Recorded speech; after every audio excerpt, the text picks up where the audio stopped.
Hello everyone, welcome back to illume biology chapter 18 class 11th body fluids and circulation, जिसका आज हम लोग एक फाइनल सेशन करेंगे 18th सेशन। ठीक है, आज ये चैप्टर इधर कंप्लीट कर लेंगे हम लोग। और अपना जो आज का टॉपिक है सबसे लास्ट, वो है डिसऑर्डर्स ऑफ सर्कुलेटरी सिस्टम, यानी सर्कुलेटरी सिस्टम से एसोसिएटेड कौन कौन सी डिजीजेज हैं या कौन कौन से डिसऑर्डर्स हैं, वो हमको आज स्टडी करना है। देखो, ये वीडियो तभी समझ में आएगा जब आपने इस चैप्टर को बहुत अच्छे से पढ़ा हो। तो अगर आप डायरेक्ट ये वीडियो देख रहे हैं तो मत देखें, क्योंकि क्लियर नहीं होगी चीज़ें। बेसिक्स जब तक नहीं पता, सर्कुलेटरी सिस्टम, हार्ट के बारे में नहीं पता, मायोकार्डियम के बारे में नहीं पता, तो चीज़ें थोड़ी मुश्किल से समझ में आती है। तो चलिए शुरू करते हैं हम लोग। डिसऑर्डर्स की बात करें तो सबसे पहला डिसऑर्डर है हाइपरटेंशन। देखो, हाइपर इज ज़्यादा, जब भी ये वर्ड है ना हाइपर, इसका मतलब होता है इंक्रीज्ड या ज़्यादा, और टेंशन वर्ड बेसिकली प्रेशर को रिप्रेजेंट करता है। तो इंक्रीज्ड ब्लड प्रेशर, हम कहते हैं ना कि पेशेंट का ब्लड प्रेशर या बीपी बढ़ गया है, उसको मेडिकली कहा जाता है हाइपरटेंशन। ठीक है, ये वर्ड सुनकर बहुत से लोगों को ऐसा लगता है कि ये कोई ऐसी बीमारी होती होगी जिसमें लोग ज़्यादा टेंशन लेते हैं। ऐसा नहीं है। हाइपरटेंशन का मतलब होता है इंक्रीज्ड ब्लड प्रेशर। जब भी किसी इंडिविजुअल का ब्लड प्रेशर नॉर्मल से ज़्यादा रहता है तो उसे हाइपरटेंशन कहते हैं। हालांकि एनसीईआरटी में नहीं दे रखा है, लेकिन इसका ऑपोजिट होता है हाइपोटेंशन। हाइपरटेंशन का मतलब क्या हो गया? जब ब्लड प्रेशर बढ़ा हुआ रहता है तो हाइपरटेंशन, और जब ब्लड प्रेशर कम रहता है पेशेंट का तो उसे हम कहते हैं हाइपोटेंशन। ये एनसीईआरटी में मेंशन नहीं है, लेकिन मिलते जुलते शब्द है, इसलिए मैंने आपको बता दिया। तो नॉर्मल ब्लड प्रेशर कितना रहता है अपना? नॉर्मल ब्लड प्रेशर रहता है, अगर आप कैलकुलेट करते हो तो 120/80 mmHg। अब इस 120/80 mmHg में से सिस्टोलिक है 120 और डायस्टोलिक है 80 mmHg। अब एनसीईआरटी ने इस बारे में ज़्यादा बात तो नहीं की है, पर एनसीईआरटी ने बहुत क्लियरली लिखा है कि 120 सिस्टोलिक ब्लड प्रेशर है और 80 डायस्टोलिक ब्लड प्रेशर है। लेकिन ये क्या है, क्यों ऐसा नाम दिया गया, क्यों सिस्टोलिक ज़्यादा है, वो हम चीज़ें यहाँ समझेंगे। वो ज़रूरी है समझना, बिकॉज सिस्टोलिक डायस्टोलिक के बारे में एनसीईआरटी ने मेंशन किया है। देखो, सबसे पहली बात, जब भी हम किसी इंडिविजुअल का ब्लड प्रेशर रीडिंग लिखते हैं तो आप पहले सिस्टोलिक वैल्यू लिखोगे और फिर डायस्टोलिक वैल्यू लिखोगे। ये रूल है, उल्टा नहीं कर सकते आप। जैसे आपने कहा कि भाई पेशेंट का सिस्टोलिक ब्लड प्रेशर 120 है, डायस्टोलिक 80 है, तो आप इसको हमेशा 120/80 लिखोगे। आप ये नहीं लिख सकते कि सर इसको 80/120 लिख देते हैं, आप इसको डायस्टोलिक समझ लो, इसको सिस्टोलिक समझ लो। ऐसा नहीं लिख सकते, क्योंकि अगर आपने 80/120 लिखा है तो एज ए रूल इसको ऐसे पढ़ा जाएगा कि ये सिस्टोलिक है और ये डायस्टोलिक है, क्योंकि रूल कहता है कि पहले सिस्टोलिक लिखें, उसके बाद ही आप डायस्टोलिक लिख सकते हैं। सिस्टोलिक और डायस्टोलिक का मतलब समझते हैं आप लोग। देखो, बहुत आसान है इस मतलब को समझना। हम लोग चलते हैं लेफ्ट वेंट्रिकल के पास। ठीक है, ये हार्ट के 4 चैम्बर्स की हम बात करते हैं, और बात करते हैं हम लेफ्ट वेंट्रिकल की। लेफ्ट वेंट्रिकल में से ब्लड पंप होकर कहाँ जाता है? आपकी पूरी बॉडी के सिस्टम में। एओर्टा से होता हुआ, डिफरेंट आर्टरीज से होता हुआ, ये आपकी पूरी बॉडी को सप्लाई करता है। तो सबसे पहली बात, अगर आपसे पूछा जाए कि आर्टरी और वेन में से किस में ब्लड प्रेशर ज़्यादा होता है, तो आप आंसर देंगे आर्टरी। क्यों ऐसा होता है? क्योंकि आप खुद समझें, आपका ब्लड सीधा पंप आप किस में कर रहे हो? आर्टरी में। हार्ट से ब्लड एओर्टा में आएगा, एओर्टा से वो फर्दर मल्टीपल आर्टरीज में ब्रांच आउट होता हुआ अलग अलग बॉडी में अलग अलग जगह पे पहुंच गया। इस आर्टरी की ब्रांचिंग से बनता है आर्टीरियोल, आर्टीरियोल की ब्रांचिंग से बनता है कैपिलरी, कैपिलरी की ब्रांचिंग से बनता है वेन्यूल, और वेन्यूल की ब्रांचिंग नहीं, सॉरी, और कैपिलरीज के यूनाइट होने से बनता है वेन्यूल, और वेन्यूल के यूनाइट होने से बनता है वापस वेन। तो ब्लड हार्ट ने आर्टरी में पुश किया है, फिर वो धीरे धीरे वेन में पहुंचा है, इतनी सारी ब्रांचिंग से होता हुआ। आप खुद सोचें, अगर मैं आपको कहूँ कि ये देखो, आप इसको ऐसे समझो कि मैंने ये एक पाइप है, ठीक है, इस पाइप को मैंने यहाँ पे एक नल से कनेक्ट कर दिया, फिर मैं इस पाइप को एक बहुत लंबा पाइप बनाता हूँ जिसकी बहुत सारी ब्रांचेस बनाता हूँ, आगे जाके और ब्रांचेस बनेगी वगैरह वगैरह ना, ऐसे एक लंबा एक्सटेंसिव सिस्टम बना दिया, और मैंने नल तेज कर दी यहाँ पे। तो क्या इस पॉइंट पे और आगे जाके जहाँ ब्रांचेस वगैरह हो रही है उस पॉइंट पे क्या प्रेशर सेम रहेगा? क्या नहीं हो सकता, क्योंकि डिवाइड हो रहा है ना आगे चल के, वो स्पीड कम हो जाएगी, प्रेशर कम हो जाएगा। इसलिए जब भी हम ब्लड प्रेशर मेजर करते हैं तो सबसे पहले उसको आर्टरी में ही मेजर करते हैं, क्योंकि आर्टरी ही आपको एग्जैक्ट ब्लड प्रेशर बताएगी। वेन में ब्लड प्रेशर बहुत कम रहता है। तो मैं लेफ्ट वेंट्रिकल की बात कर रहा था। देखो, लेफ्ट वेंट्रिकल 2 तरह के जो है स्टेज शो करेगा। एक स्टेज पे वो सिस्टोल में रहेगा, यानी कॉन्ट्रैक्शन फेज में, और एक स्टेज में वो डायस्टोल पे रहेगा, यानी रिलैक्सेशन के फेज में। सिस्टोल, सिस्टोल के बाद डायस्टोल, सिस्टोल, डायस्टोल। और लेफ्ट वेंट्रिकल से जो एओर्टा निकल रहा है, आप इसको समझें, ये एओर्टा ब्लड लेके निकल रहा है। तो जब सिस्टोल होगा वेंट्रिकल का, तो लेफ्ट वेंट्रिकल सिस्टोल मतलब पिचकना, सिस्टोल होगा तो प्रेशर से जो ब्लड है ना इस एओर्टा से पास होगा और फिर आगे चल के प्रेशर से आर्टरी से पास होगा। लेकिन जब डायस्टोल होगा लेफ्ट वेंट्रिकल का तो उस वक्त ब्लड नहीं रहता यहाँ पे, आई मीन ब्लड पंप नहीं करता ना। डायस्टोल के केस में तो केवल क्या रहेगा कि सेमिलुनार वॉल्व बंद रहेगा यहाँ का। जब सेमिलुनार बंद रहेगा तो यहाँ से ब्लड तो पास करेगा नहीं, ठीक है। लेकिन ऐसा भी नहीं हो सकता ना कि ये खाली रहे, खाली तो रहेगा नहीं। क्यों? क्योंकि वो कंटिन्यूस सर्कुलेशन चलते जा रहा है वो। तब जब वेंट्रिकल डायस्टोल के फेज में रहेगा तब जो आपकी आर्टरी में ब्लड रहेगा उसका प्रेशर कम होगा, और जब वेंट्रिकल सिस्टोल वाली फेज में रहेगा तब आपकी आर्टरी में जो ब्लड प्रेशर रहेगा वो ज़्यादा रहेगा। तो वो जो ज़्यादा वाला है वो सिस्टोलिक है। क्यों? क्योंकि ये वो प्रेशर है जब वेंट्रिकल ने ब्लड पंप किया है तो ये पंपिंग प्रेशर है। और जब वेंट्रिकल डायस्टोलिक फेज में यानी डायस्टोल में है यानी कि रेस्ट में है तो आर्टरी में जो ब्लड रहेगा उसका प्रेशर कहलाता है रेस्टिंग प्रेशर। और ऑब्वियसली जब वेंट्रिकल डायस्टोलिक कंडीशन में रहेगा तो वो कॉन्ट्रैक्शन नहीं होगा, कॉन्ट्रैक्शन नहीं होगा तो ब्लड प्रेशर से पंप नहीं किया जाता। तो अब प्रेशर रहता है 80 mmHg, 120 सिस्टोलिक और 80 mmHg डायस्टोलिक। अब आप कुछ लोग सोच रहे होंगे कि सर आपने कहा सेमिलुनार वॉल्व बंद है तो ब्लड तो पंप हो ही नहीं रहा, तो यहाँ आर्टरी में ब्लड होगा कैसे? इसको भी समझें आप। देखो आप समझे इस बात को। मैं क्या करता हूँ, एक पाइप का सिस्टम लेता हूँ मैं और इसकी ब्रांचिंग करता करता मैंने एक बहुत एक्सटेंसिव सिस्टम बनाया। देखो बहुत एक्सटेंसिव सिस्टम है ये मैं मल्टीपल ब्रांचेस करूँगा इसकी और एक बहुत एक्सटेंसिव सिस्टम बना दूंगा इसका। ये देखो आप इस तरह से, ठीक है। ये ब्रांचिंग होती गई यहाँ पे, क्लियर। अब ब्लड यहाँ से यहाँ अलग अलग ब्रांचेस में फ्लो हो रहा है। अब क्या करें, ब्लड क्या सॉरी समझो ये पाइप का सिस्टम है कोई, ठीक है। और इस तरह की बहुत, आप सोचो बॉडी का कितना एक्सटेंसिव ब्रांचिंग होती है। अब मैं क्या कर रहा हूँ, यहाँ पे नल लगा रखी है मैंने, एक नल से यहाँ पानी आ रहा है। अब मैं क्या कर रहा हूँ, थोड़े टाइम के लिए नल खोलता हूँ, थोड़े टाइम के लिए बंद कर देता हूँ। मतलब आप समझो आप कितना 0.8 सेकंड की बात कर लो आप, कार्डियक साइकिल 0.8 सेकंड की रहती है ना, कितना कम। 0.8 सेकंड में भी अगर आपको पता हो तो सिस्टोल रहता है 0.3 सेकंड का, डायस्टोल रहता है 0.5 सेकंड का। अब मैं आपको बोलूँ कि नल चलाओ 0.3 सेकंड के लिए फुल पे और 0.5 सेकंड के लिए कम कर दो, फिर 0.3 सेकंड के लिए फुल पे चलाओ और 0.5 पे चलो आप बंद ही कर लो। आप कह रहे हो ना कि सेमिलुनार वॉल्व बंद है, बंद कर लो। 0.3 चलाओ 0.5 बंद करो, 0.3 चलाओ 0.5 बंद करो। अगर मैं आपको ऐसा बोलूं तो क्या मुझे बताओ किसी एक पर्टिकुलर पॉइंट पे हमेशा वाटर फ्लो तो रहेगा ही रहेगा? ऐसा तो होगा नहीं कि यहाँ पे वाटर है ही नहीं।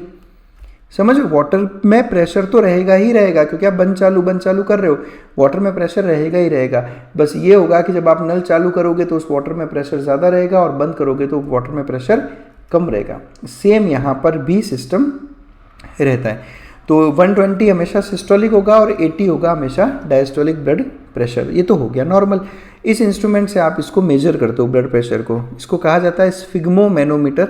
हालांकि एनसीईआरटी ने इसका भी नाम कहीं मेंशन नहीं किया है, बट ये चीज़ें आप देखो बचपन से पढ़ते आ रहे हो तो मुझे नहीं लगता कि आपको नहीं आती होगी स्फिग्मोमेनोमीटर।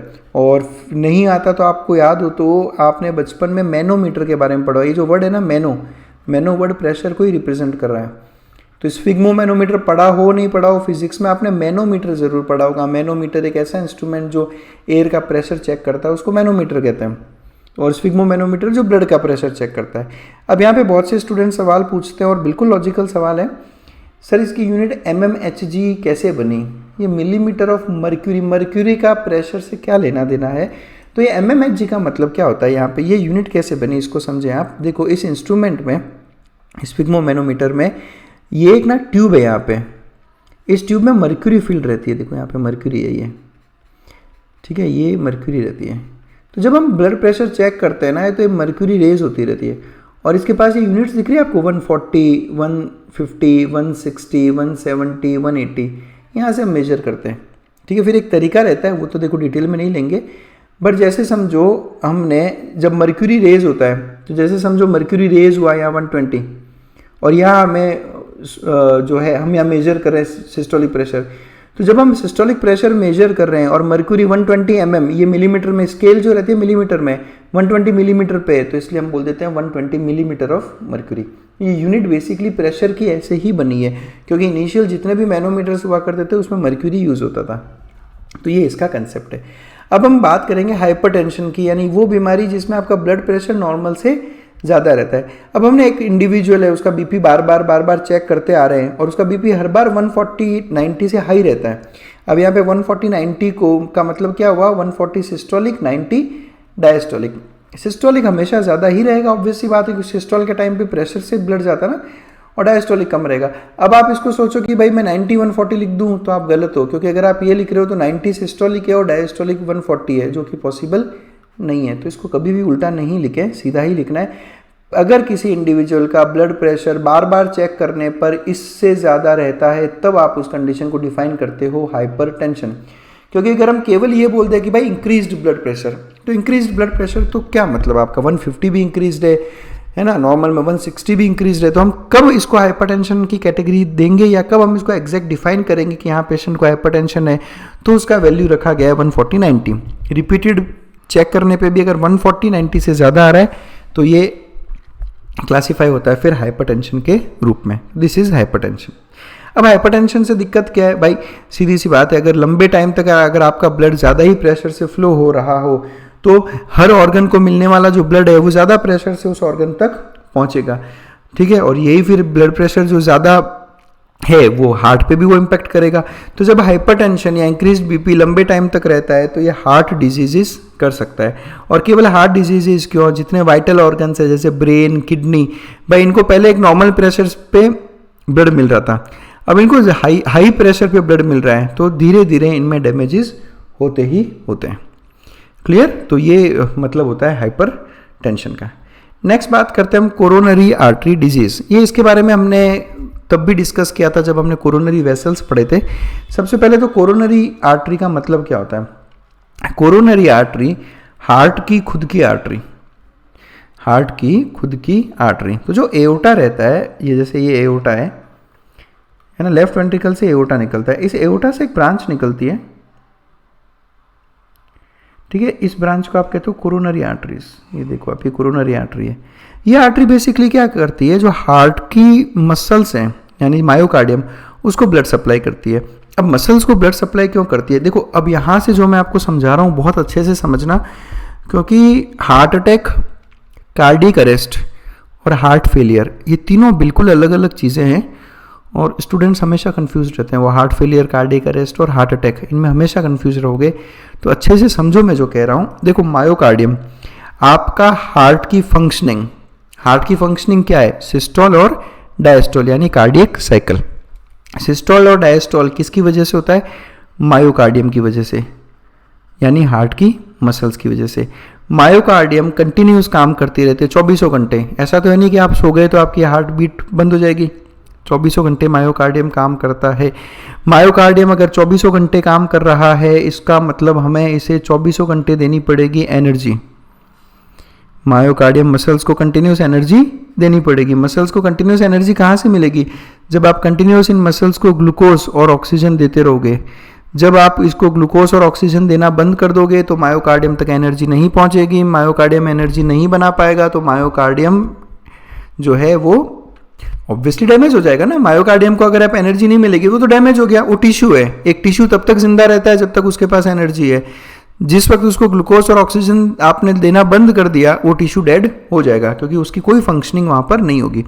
ग्लूकोज और ऑक्सीजन अगर मायोकार्डियम को कंटिन्यूस देने हैं, इसका मतलब मायोकार्डियम को कंटिन्यूस ब्लड की जरूरत पड़ेगी। और ये ब्लड मायोकार्डियम को कौन दे रहा है, कोरोनरी आर्टरी। ये कोरोनरी आर्टरी और उसकी ब्रांचेस, कोरोनरी आर्टरी और उसकी ब्रांचेस जो है कंटिन्यूस मायोकार्डियम को ब्लड सप्लाई करती रहती है। अब अगर इस कोरोनरी आर्टरी में किसी तरह की डिजीज हो जाए तो उसे आप कहते हो कोरोनरी आर्टरी डिजीज या CAD। अब आप खुद सोचो ये कितना घातक हो सकता है। अगर कोरोनरी आर्टरी में ही डिजीज हो जाए तो आपके मायोकार्डियम को मिलने वाला ब्लड कम पड़ सकता है या बिल्कुल जीरो हो सकता है, और अगर ऐसा हुआ तो वो डैमेज होगा ही होगा। पर होता क्या है बेसिकली इस आर्टरी में, डिजीज में बेसिकली क्या होता है वो हम समझते हैं। देखो ये आर्टरी दिख रही है आपको और ये आर्टरी का ल्यूमन है। इस ल्यूमन में धीरे धीरे धीरे धीरे यहाँ पर एक प्लाक जमा हो गया। क्या जमा हो गया, प्लाक। अब बेसिकली प्लाक क्या है उसको समझते हैं हम लोग। प्लाक बेसिकली आप ऐसा समझ लो कि कुछ ऐसा सब्सटेंस जो वहाँ पर जमा हो गया, कोई भी चीज़ जो जमा हो गई जो ब्लॉकेज कर रही है। जैसे ये आर्टरी है आपकी कोरोनरी आर्टरी, और इस कोरोनरी आर्टरी में धीरे धीरे पहले कोलेस्ट्रॉल जमा हुआ, ठीक है। कोलेस्ट्रॉल के साथ साथ कैल्शियम जमा हो रहा है। कोलेस्ट्रॉल बेसिकली एक तरह का फैट होता है। आपको कहते हैं ना डॉक्टर्स की ज़्यादा घी और तेल नहीं खाना चाहिए क्योंकि उसमें कोलेस्ट्रॉल ज़्यादा रहता है। तो कोलेस्ट्रॉल कैल्शियम के साथ मिलकर हार्ड होता रहता है और धीरे धीरे यहाँ जमा होता रहता है। ठीक है, धीरे धीरे धीरे जमा हो गया। ये जो जमावट है, ये जो डिपोजिशन है, इसको हम कहते हैं प्लाक। ये क्या है? प्लाक। फिर ये धीरे धीरे धीरे क्या होता रहेगा? जमा होता जाएगा। ठीक है, ये अब जैसे जैसे जमा होता जाएगा, ये ल्यूमन जो है जहाँ से ब्लड पास हो रहा है वो ल्यूमन का छोटा होता जाएगा। ल्यूमन जब छोटा होता जाएगा तो इस कोरोनरी आर्टरी से जो ब्लड पहले निकल रहा था वो ब्लड में क्या आ जाएगी? कमी। ये ब्लड कहाँ जा रहा है भाई? ये ब्लड जा रहा है मायोकार्डियम में।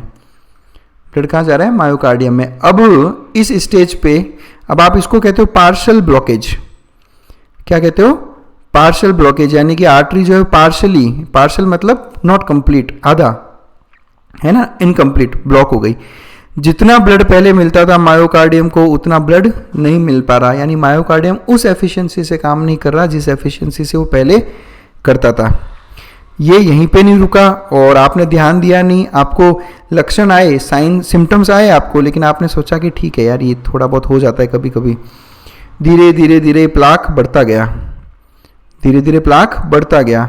जब जैसे जैसे प्लाक बढ़ता गया आपके सिम्टम्स और ख़राब होते गए और ख़राब होते गए। अब प्लाक इतना ज़्यादा हो गया है कि ब्लड बहुत कम पहुंचने लगा है, 80% 90% तक डिक्लाइन हो गया है। अब कुछ टाइम में ऐसा हुआ कि ब्लड बिल्कुल ही 5% 10% पहुंच रहा है। तब आपका हार्ट को मिलने वाला ब्लड बिल्कुल ही क्या हो गया?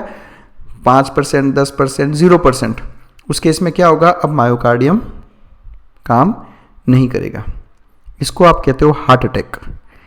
इसको आप क्या कहते हो? Heart attack. अभी तक हमने केवल हार्ट अटैक की बात की, समझना।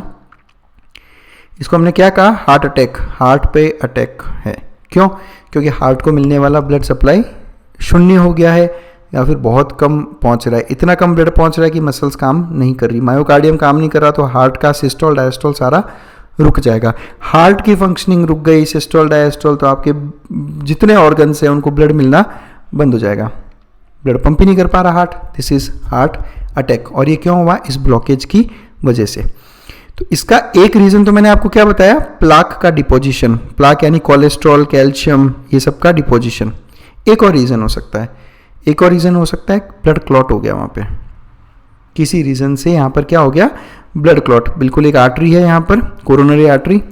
इस कोरोनरी आर्टरी में किसी रीजन से यहाँ पर जो ब्लड का मूवमेंट था वो धीरे धीरे धीरे यहाँ पे ब्लड का एक क्लॉट बन गया।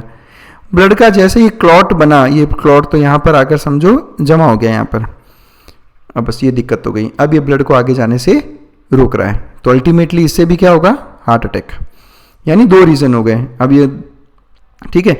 अभी देखो ब्लड का क्लॉटिंग जो है ना, ये जो ब्लड की क्लॉटिंग है ये एक अलग चीज है ना। ये मैं आपको हार्ट अटैक के रेफरेंस पे समझा रहा हूँ। कोरोनरी आर्टरी डिजीज के रेफरेंस में हम इस प्लाक की बात करेंगे कि कोरोनरी आर्टरी के अंदर प्लाक डिपोजिशन हो गया है। इसको आप कहते हो CAD या coronary artery disease. Coronary artery disease जो है इसकी वजह से आगे चल के हार्ट अटैक होगा। यानी coronary artery disease is the cause of heart attack.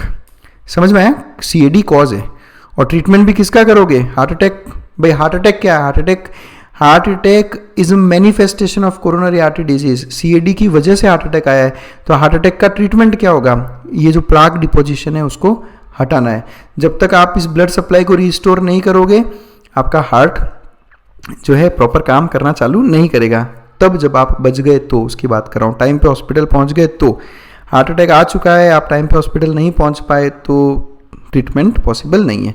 तो this is coronary artery disease और इसको कॉमनली जो है एथेरोस्क्लेरोसिस भी कहा जाता है। CAD को कॉमनली कहा जाता है एथेरोस्क्लेरोसिस। और ऐसा नहीं है कि CAD का मतलब ही एथेरोस्क्लेरोसिस होता है, ऐसा नहीं है। क्यों? क्योंकि CAD एक ग्रुप है। कोरोनरी आर्टरी डिजीज एक सिंगल डिजीज नहीं है, ये एक ग्रुप है जिसमें मल्टीपल कंडीशंस आती है। उसमें से एक कंडीशन का और उसमें से सबसे कॉमन कंडीशन का नाम है एथेरोस्क्लेरोसिस। हालांकि NCERT ने सिर्फ एक ही दिया है, तो दैट डजंट मीन कि CAD का मतलब एथेरोस्क्लेरोसिस नहीं। CAD में और भी चीज़ें होती है, लेकिन सबसे कॉमन है एथेरोस्क्लेरोसिस, जिसमें बेसिकली कोरोनरी आर्टरी के डिजीज, जिसमें बेसिकली कोरोनरी आर्टरी के अंदर प्लाक का डिपोजिशन हो जाता है और उस प्लाक के डिपोजिशन की वजह से ब्लड वेसल्स से जो ब्लड सप्लाई हो रही थी हार्ट मसल्स को वो हैम्पर हो जाती है या अफेक्ट हो जाती है। कारण कारण क्या है? कारण है सर कोलेस्ट्रॉल जमा हुआ, कोलेस्ट्रॉल के अलावा जो दूसरे टाइप के फैट्स होते हैं उनका डिपोजिशन, उसके साथ साथ में कैल्शियम धीरे धीरे जमा होता गया, और जैसे जैसे कैल्शियम जमा होता जाएगा ये इसको और हार्ड बनाता जाएगा। कैल्शियम, जब भी किसी स्ट्रक्चर में कैल्शियम जमा होता है ना, आप कहीं पे भी देख लेना, वो उसको और हार्ड करता रहता है। तो कोलेस्ट्रॉल फैट धीरे धीरे जमा होगा और उसके साथ कैल्शियम जमा होगा तो वो ज़्यादा उसको हार्ड करता रहेगा। या फिर फाइब्रस टिश्यू, कैसा टिश्यू? फाइब्रस टिश्यू अगर वहाँ पे धीरे धीरे जमा होता गया तो ये सब कहीं ना कहीं ले जाकर एक जो है प्लाक का फॉर्मेशन करेंगे, और प्लाक का फॉर्मेशन जब होगा तो ब्लड वेसल्स का जो ल्यूमन है वो नैरो हो जाएगा। अब जैसे ही आर्टरी का जो ल्यूमन है वो नैरो होगा, संकरा हो गया, अब आर्टरी से जो ब्लड निकल रहा है वो ब्लड क्या हो जाएगा? कम। अब आप सोचें जैसे यहाँ पर इस पर्टिकुलर आर्टरी में यहाँ पर इस तरह का प्लाक जमा हो गया तो इसके आगे जो भी मायोकार्डियम है उसको ब्लड सप्लाई नहीं मिल सकती। तो ये जो आप सुनते हो पार्शियल ब्लॉकेज और कंप्लीट, वो कहते हो ना कि पेशेंट में 2 पार्शियल ब्लॉक मिले, या आप कहते हो कि कंप्लीट ब्लॉकेज मिला, तो कंप्लीट ब्लॉकेज का तो मतलब ये हो गया कि ये जो एथेरोस्क्लेरोमेटस जो प्लाक है वो कंप्लीटली उसने ब्लॉक कर दिया, और पार्शियल ब्लॉकेज का मतलब थोड़ा थोड़ा अभी भी ब्लड पहुंच रहा है लेकिन कम अमाउंट में पहुंच रहा है, ये पार्शियल ब्लॉकेज, और ये कंप्लीट ब्लॉकेज, ये फर्क होता है। तो दिस इज सीएडी। सीएडी की वजह से ब्लड सप्लाई कम होती है, ब्लड सप्लाई कम होगी, मायोकार्डियम काम नहीं करेगा क्योंकि उसको एनर्जी नहीं मिलेगी, without energy muscular contraction possible नहीं है, हार्ट का सिस्टोल डायस्टोल नहीं होगा, इस कंडीशन को आप कहते हो हार्ट अटैक।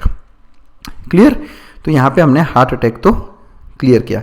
नेक्स्ट बात करते हैं एंजाइना पेक्टोरिस। तो सबसे पहली बात तो मैं इसका मतलब समझा रहा हूँ कि एंजाइना का मतलब होता है acute choking pain. Choking pain का मतलब क्या होता है? जैसे ऐसा, जैसे कोई आपका गला दबाता है तो कैसा दर्द होता है आपको, ऐसे ब्लॉक हो गया है, भारीपन लग रहा है बहुत ज़्यादा, दैट इज चोकिंग पेन, उसके लिए वर्ड यूज होता है एंजाइना। और पेक्टोरिस वर्ड देखो, अगर आपने पेक्टोरिस वर्ड आपने सुना होगा पेक्टोरल गर्डल में, अगर आपने पढ़ी हो एनाटॉमी, एनसीईआरटी में दे रखा है भाई, स्केलेटल सिस्टम में पेक्टोरल गर्डल जो स्केपुला होता है जिसमें पेक्टोरल पेक्टोरिस, इसका मतलब होता है चेस्ट, है ना। पेक्टोरल गर्डल कहाँ प्रेजेंट होता है भाई? ये रहा ना आपका स्केपुला, यहाँ पे है, चेस्ट में प्रेजेंट होता है, तो पेक्टोरल गर्डल बोलते हैं उसको। चेस्ट में होने वाला एक एक्यूट टाइप का चोकिंग पेन एंजाइना पेक्टोरिस कहलाता है। ये तो हो गया पहला नाम, एंजाइना पेक्टोरिस। अब एंजाइना पेक्टोरिस कोई बीमारी नहीं है, एंजाइना पेक्टोरिस एक सिम्टम है। सिम्टम मतलब कि लक्षण है, ये ध्यान रखना, बीमारी नहीं, ये क्या है? लक्षण है। किसका? हार्ट अटैक का। ये इस पेशेंट को देखो आप, इसको यहाँ पेन हो रहा है, वो कहता है छाती में दर्द हो रहा है, छाती में भारीपन लग रहा है, सांस लेने में दिक्कत हो रही है, ये एंजाइना पेक्टोरिस है। ठीक है, एंजाइना पेक्टोरिस में पेन होता रहता है और ये शो कर रहा है, ये एक लक्षण है कि patient might go into heart attack. समझ में आ रहा है? और ये क्यों होगा? जब आपको सीएडी होगा, यानी कोरोनरी आर्टरी डिजीज, मायोकार्डियम को मिलने वाला ब्लड कम हो गया है, तो जब ब्लड कम होने लगा है तो यहाँ पर चेस्ट पेन शुरू हो जाता है, सीवियर चेस्ट पेन शुरू हो जाता है यहाँ पर, दैट इज एंजाइना पेक्टोरिस। तो वापस बता रहा हूँ, कोरोनरी आर्टरी डिजीज की वजह से हार्ट अटैक होगा, और एंजाइना पेक्टोरिस उस लक्षण को कहते हैं जब आपको हार्ट अटैक आता है। क्लियर? तो एंजाइना पेक्टोरिस खुद से बीमारी नहीं है। तो बेसिकली अ सिम्टम, एनसीईआरटी भी साफ साफ लिख रही है कि एक लक्षण है एक्यूट चेस्ट पेन का। एक्यूट मतलब एकदम से उठने वाला सीवियर पेन, है ना। ये 2 वर्ड होते हैं देखो बीमारियों में, एक होता है एक्यूट जो एकदम से हो जाए, और एक होता है क्रोनिक जो लंबे टाइम से चल रही हो। एक ऐसी बीमारी जो लंबे टाइम से है, जैसे आप पेशेंट डॉक्टर के पास जाके बोलते हो कि मुझे करीब महीने भर से बुखार आ रहा है, तो आप कहोगे क्रोनिक फीवर, और एक आप कहते हो कि मैं को कल रात से ही तेज बुखार है, तो हो गया एक्यूट। समझ रहे हो? तो एक्यूट चेस्ट पेन मतलब सब कुछ बढ़िया था, एकदम से दर्द उठ गया। एक ऐसा लक्षण जिसमें एक्यूट चेस्ट पेन होता है when no enough oxygen is reaching heart muscle, जब हार्ट मसल्स को पहुंचने वाली ऑक्सीजन जो है वो अब इनफ नहीं है, बहुत बड़े अमाउंट पे रिड्यूस्ड है या फिर नहीं है। जब इनफ ऑक्सीजन नहीं पहुंचती हार्ट मसल्स को, तो इस तरह का जो पेन होता है उसको आप कहते हो एंजाइना पेक्टोरिस। अभी एंजाइना पेक्टोरिस किसी भी एज में हो सकता है, और आजकल की बात कहें तो कभी भी 17 साल 13 साल, अभी अगर आप न्यूज़पेपर उठा के देखोगे या अगर आप लोग एक्टिव रहते हो जो करंट अफेयर्स के साथ में, तो आपने सुना होगा किस तरह से लोग खड़े खड़े जो है ना कार्डियक अरेस्ट में जा रहे हैं। समझो? तो ये किसी भी एज में हो सकता है, किसी भी मैन में, किसी भी वुमेन में, at any as it is possible, लेकिन फिर भी ये ज़्यादा कॉमन है मिडिल एज्ड लोगों में और थोड़े बुजुर्ग लोगों में। क्लियर। लेकिन अभी के टाइम पे तो मैं कह रहा हूँ जैसा कि 17 साल 16 साल स्टूडेंट्स किसी भी स्टेज में किसी भी एज में ये हो रहा है। It occurs due to the conditions that affect the blood flow. ऐसी कोई भी कंडीशन जो कोरोनरी आर्टरी में ब्लड फ्लो को अफेक्ट करती है उसकी वजह से ऐसी हो सकती है, चाहे फिर वो कंडीशन CAD हो या फिर वो कंडीशन हो आपके कोई ब्लड क्लॉट जो CAD में हो गया हो, तो ब्लड फ्लो को वो अफेक्ट करता है। Clear, this is angina pectoris. अब यहाँ से ध्यान से सुनना है। अब यहाँ पे देखो मैंने आपको हार्ट अटैक समझा दिया, आप समझ गए। अब अलग अलग चीज़ें, एक है हार्ट फेलियर, कार्डियक अरेस्ट अलग है, हार्ट फेलियर अलग है, हार्ट अटैक अलग है। आपको हार्ट अटैक समझ में आया, अब मैं आपको हार्ट फेलियर समझाता हूँ। फेलियर मतलब फेल्ड, जैसे अपन कहते हैं ना कि यार मैं इस काम में फेल हो गया, मतलब मैं नहीं कर पाया। हार्ट फेलियर का मतलब है कि अब हार्ट धीरे धीरे धीरे धीरे फेल होता जा रहा है, यानी जितना वो अमाउंट ऑफ ब्लड पहले पंप करता था वो उतना नहीं कर पा रहा, थक रहा है आपका हार्ट। धीरे धीरे आपका कार्डियक आउटपुट जो नॉर्मली 5 लीटर हुआ करता था, कार्डियक आउटपुट पढ़ा है ना हमने, जो 5 लीटर हुआ करता था अब धीरे धीरे धीरे कम होता जा रहा है। वो मतलब हार्ट का जो एक्टिविटी है वो धीरे धीरे फेल होती जा रही है। इस कंडीशन को हम कहते हैं हार्ट फेलियर। समझ में आया? हार्ट अटैक अलग था, हमने जो पढ़ा कि उसको ब्लड सप्लाई कम मिल रही है अब एकदम से, तो अब वो आपका जो मायोकार्डियम है उसकी वो डैमेज हो गया। और हार्ट फेलियर ऐसे धीरे धीरे धीरे हार्ट की एफिशिएंसी कम होना, उसको हार्ट फेलियर कहते हैं। एनसीईआरटी ने उसको कैसे डिफाइन किया है कि ये हार्ट की वो स्टेट या कंडीशन है when it is not pumping blood effectively enough to meet the needs of the body, यानी जितना शरीर को ज़रूरत है उतना वो ब्लड इफेक्टिवली पंप नहीं कर पा रहा, उसको आप कहते हो हार्ट फेलियर, यानी हार्ट धीरे धीरे फेलियर की तरफ मूव कर रहा है। बहुत से केसेस में इसको कंजेस्टिव हार्ट फेलियर भी कहते हैं। क्यों कहते हैं कंजेस्टिव हार्ट फेलियर, उसका रीज़न समझेंगे हम। देखो ये जो वर्ड लिया है ना हमने कंजेस्टिव, ये वर्ड लिया हमने कंजेशन से। कंजेशन मतलब क्या होता है? भर जाना। जैसे आप कहते हो ना कि यार मैं बस में गया, बस काफ़ी कंजेस्टेड थी, मतलब भरी भरी थी बस काफ़ी। कंजेशन का मतलब समझो आप, कंजेशन क्या होता है। देखो आप ब्लड लंग्स से हार्ट में आता है, हार्ट से बॉडी में जाता है, बॉडी से वापस हार्ट में आता है, हार्ट से वापस लंग्स में जाता है। समझ रहे हो? अब हो क्या रहा है, हार्ट से ब्लड लंग्स में जा रहा है, हार्ट से ब्लड लंग्स में जा रहा है, लंग्स से हार्ट में भी आ रहा है, लेकिन हार्ट इसको इफेक्टिवली बॉडी में पहुंचा नहीं पा रहा, रिड्यूस हो रहा है। जिस लेवल पे वो पहले काम कर रहा था उस लेवल पे बॉडी में नहीं पहुंचा पा रहा। तो जब लेफ्ट वेंट्रिकल भरा भरा रह रहा है, पहले लेफ्ट वेंट्रिकल से काफ़ी ब्लड निकल जाता था बॉडी में, लेकिन अब लेफ्ट वेंट्रिकल भरा भरा रह रहा है, तो लंग्स से जो ब्लड आ रहा है वो भी क्या हो जाएगा? रिड्यूस। भाई लेफ्ट वेंट्रिकल पूरा खाली हो तो लंग्स से ब्लड जाएगा ना वहाँ पे। जब लेफ्ट वेंट्रिकल लेफ्ट ऑरिकल खाली नहीं हो पा रहे पूरी तरीके से, तो ब्लड जमा होने लगता है लंग्स में, यानी लंग्स में क्या हो रहा है? कंजेशन। और जब लंग्स में कंजेशन हो रहा है, अब एक तरफ आप एल्वुलाई पढ़ते हो, आपने कहा कि भाई ये एल्वुलाई है, और एल्वुलाई क्या करती है जब ब्लड निकलता है, ये लो आपने रेस्पिरेटरी सिस्टम में डायग्राम पढ़ा कि सर ये ब्लड यहाँ से पास हो रहा है, तो यहाँ पे O2 CO2 का एक्सचेंज हो रहा है। देखो यहाँ से O2 निकल के यहाँ आ गई और इस ब्लड में से CO2 निकल के एल्वुलाई में आ गई। लेकिन अगर आप सोचो लंग्स में कंजेशन है या ये कैपिलरीज उस स्पीड से यहाँ से ब्लड ट्रांसपोर्ट ही नहीं हो रहा, तो O2 CO2 एक्सचेंज भी उतना इफेक्टिव नहीं हो पाता। क्यों? क्योंकि ब्लड कैपिलरीज में ब्लड पहले तो क्या हो रहा था, जब पंप हो रहा था कंटिन्यूस, तो O2 CO2 एक्सचेंज बराबर चल रहा था। अब ब्लड उतना इफेक्टिवली पंप ही नहीं हो रहा, तो O2 CO2 एक्सचेंज जितना होना था हो गया। समझ लो, तो आपकी जो रेस्पिरेशन की एफिशिएंसी है वो भी कम हो जाएगी। आपको ऐसा लगेगा जैसे सांस लेने में दिक्कत आ रही है मुझे, है ना, उसको आप कहते हो कंजेस्टेड लंग्स। लंग्स क्या हो गए? कंजेस्टेड, इसलिए इसको कंजेस्टिव हार्ट फेलियर कहते हैं। आप ऐसे पेशेंट का जब लंग्स की स्टडी करोगे तो आपको समझ में आएगा कि लंग्स में कंजेशन है, और लंग्स में कंजेशन का रीज़न कि हार्ट में जो हार्ट ब्लड को आगे पंप ही नहीं कर पा रहा इतना, तो जब हार्ट आगे ही पंप नहीं कर पा रहा तो लंग्स में से हार्ट में पहुंचने वाला ब्लड क्या हो जाएगा? कम होता जाएगा, इसलिए लंग्स में ब्लड बढ़ता जाएगा। इसको आप कहते हो लंग्स का कंजेशन, जो इसका मेन सिम्टम है इस बीमारी का। पेशेंट आपको बोलेगा कि थोड़ा सा चलता हूँ मेरी सांस बढ़ने लगती है, तो हार्ट फेलियर की तरफ जा रहा है। क्यों? क्योंकि लंग्स इफेक्टिवली काम नहीं कर रहे, लंग्स में ब्लड भरा रहता है हमेशा। क्लियर? तो दिस इज CHF या कंजेस्टिव हार्ट फेलियर। अब मैं चलता हूँ सबसे important topic, heart failure, cardiac arrest और हार्ट अटैक। हार्ट फेलियर तो आपको समझ में आ गया, कि हार्ट की धीरे धीरे धीरे धीरे धीरे जो एफिशिएंसी है वो कम होती गई और धीरे धीरे हार्ट फेल की तरफ जा रहा है, ये हार्ट फेलियर।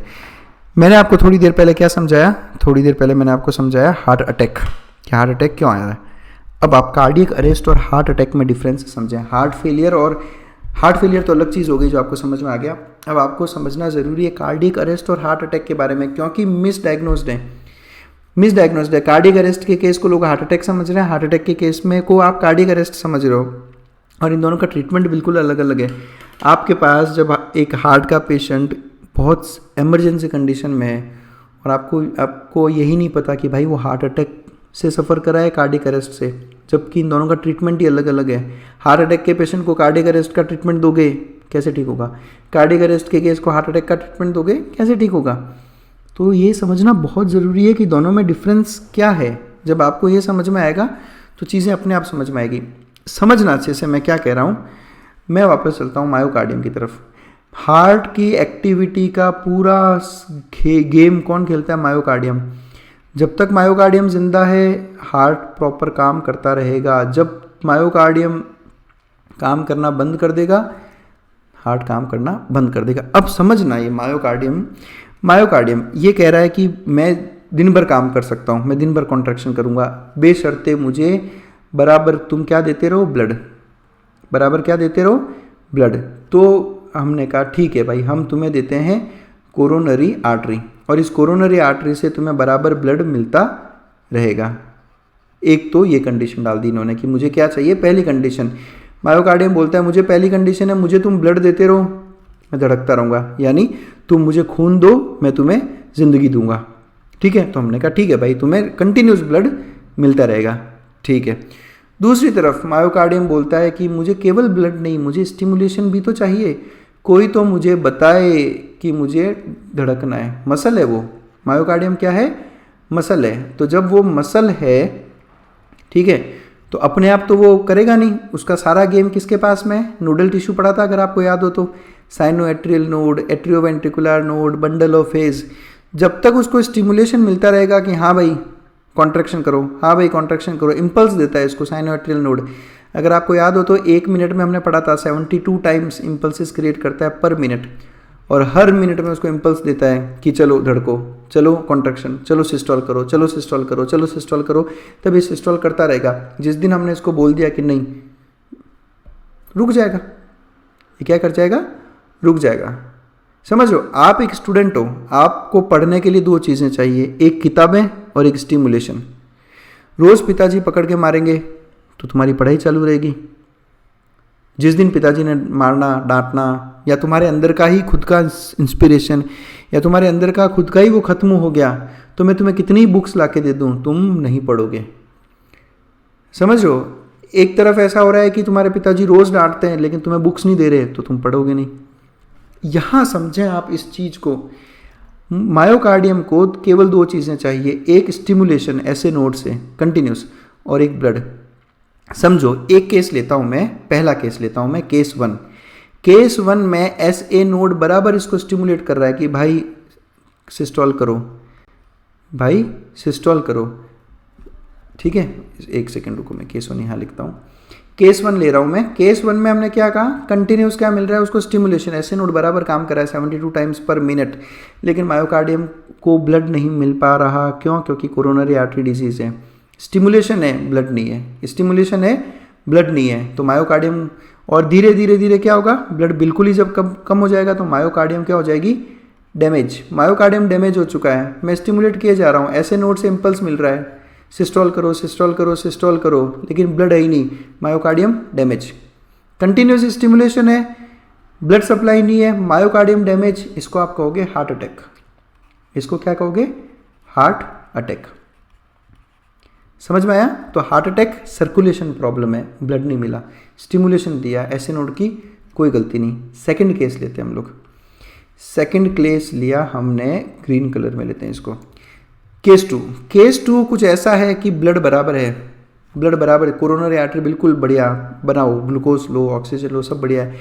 ऐसे नोड नहीं काम कर रहा आपका, ऐसे नोड इम्पल्स ही नहीं दे रहा, धीरे धीरे ऐसे नोड का इम्पल्स कम होता गया, कम होते होते अब ऐसे नोड इम्पल्स ही नहीं दे रहा। ब्लड बहुत है मायोकार्डियम के पास, भर भर के ब्लड पहुंच रहा है इसके पास, स्टिमुलेशन ही नहीं है। जब तक ऐसे नोड मसल को कॉन्ट्रैक्शन का स्टिमुलेशन देगा नहीं, मायोकार्डियम कॉन्ट्रैक्ट नहीं करेगा। This is cardiac arrest, heart arrest हो चुका है। हार्ट क्या हो चुका है? अरेस्ट। अरेस्ट होना मतलब रुक चुका है वो। क्यों? इम्पल्स ही नहीं है। ब्लड है, इम्पल्स नहीं है। ब्लड है लेकिन इम्पल्स नहीं है, cardiac arrest. Heart attack, impulse है, ब्लड नहीं है। हार्ट अटैक इम्पल्स है, ब्लड नहीं है। कार्डियक अरेस्ट, ब्लड है, इम्पल्स नहीं है। यानी ऐसे नोड काम नहीं कर रहा, ऐसे नोड फेल हो चुका है, नोडल टिश्यू फेल हो चुका है। ब्लड मिल रहा है बराबर लेकिन नहीं है, तो ये कार्डियक अरेस्ट है।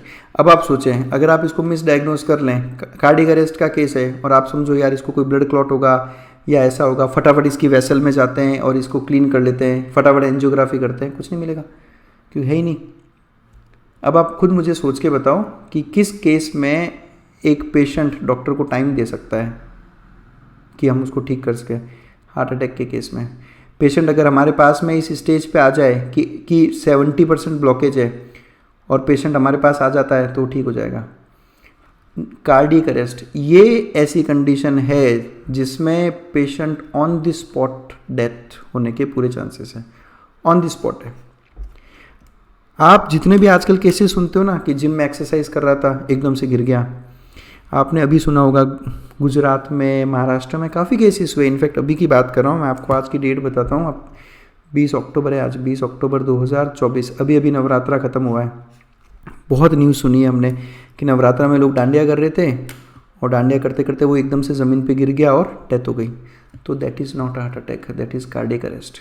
हार्ट अटैक फिर भी पेशेंट को थोड़ा टाइम दे देता है कि यार कुछ दिक्कत है, हॉस्पिटल चलते हैं।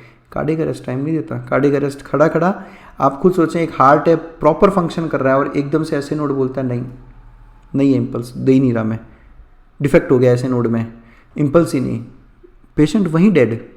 हार्ट बिल्कुल ही रुक गया, एकदम से अरेस्ट वाली कंडीशन में चला गया। हार्ट एकदम अरेस्ट वाली कंडीशन में गया, ब्लड सप्लाई है ही नहीं आपके ब्रेन को, डेड हो जाएगा और बॉडी वहाँ पर खत्म।